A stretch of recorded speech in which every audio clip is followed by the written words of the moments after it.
Energy Secretary Chris Wright joining me now. Mr. Secretary, why do we need to keep the coal people going? Oh, because it's critical to America's electricity grid. Coal has been the largest source of global electricity for over a century. In the United States, it's not the largest anymore. It's been passed by natural gas. But it's critical to the reliability and affordability of electricity in the U.S. The states that have rushed to close their coal plants have also had rapidly escalating electricity prices. Americans don't like that. President Trump doesn't like that. President Trump proposed an electricity auction in which tech companies would be forced to cover the costs of new power plants. Are big tech giants, are they going to be paying for data center power? Absolutely. In fact, they very much want to. They need a lot more electricity in the United States, and they don't want to drive up electricity prices. The Democrats and others are saying they're the cause of rising electricity prices. It's a great way to escape blame. They're not the cause of rising electricity prices. In fact, they can be a key part of the solution, and that's what President Trump's order is trying to do. We can work together to stop the rise of electricity prices, even in the blue states that have done everything possible to elevate their electricity prices. I take it that nuclear power is going to be very important, providing reasonably priced juice to the data centers. Nuclear power is the key to this, isn't it? Yes, nuclear is going to be a huge part of the solution in the long term going forward. We are not only reopening previously closed nuclear power plants, expanding the capacity of some, and soon you'll see commencement of construction on many new ones. But yeah, nuclear power provides energy, whether the sun is shining, the wind is blowing 24/7, and those plants will last 80 to 100 years. I'm told that there's a big push to get these small nuclear reactors, very small things, up and running.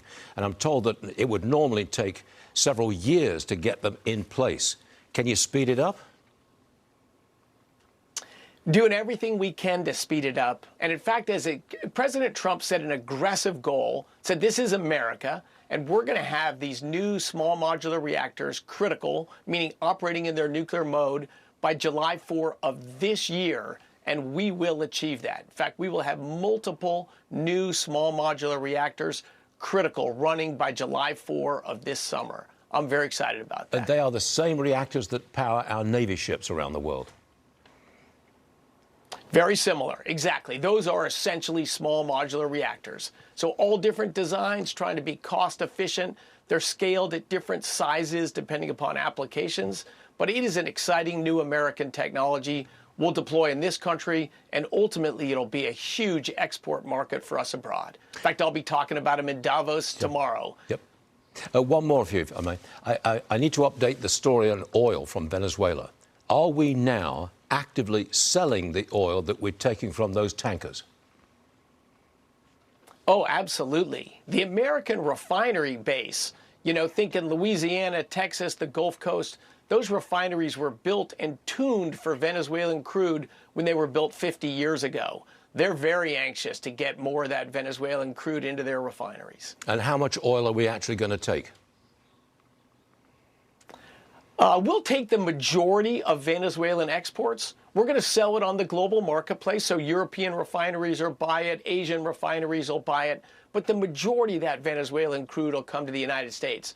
Not just for gasoline, diesel, and jet fuel, but also to lower the cost of asphalt in the United States. As we get a new construction boom, we want to drive down the price of asphalt as well as oil, gas, and diesel. And how much of the revenue from that oil, Venezuelan oil, how much goes to Venezuela and how much comes to America? The revenue from the sale of that oil will go to Venezuela. In fact, they're going to see a huge bump in their revenues from oil and hopefully help that country get back on its feet again. But the benefits to America will be enormous in lower energy costs, lower gangs in our country, lower criminality, lower drug imports, get Iran and Russia and China and these nefarious Cubans to reduce trouble in our hemisphere. It's just been too long we've put up with this. We're going to put an end to it. Mr. Secretary, thanks for taking time out to be with us today before you head to Davos tomorrow. We appreciate you being here. Mr. Secretary.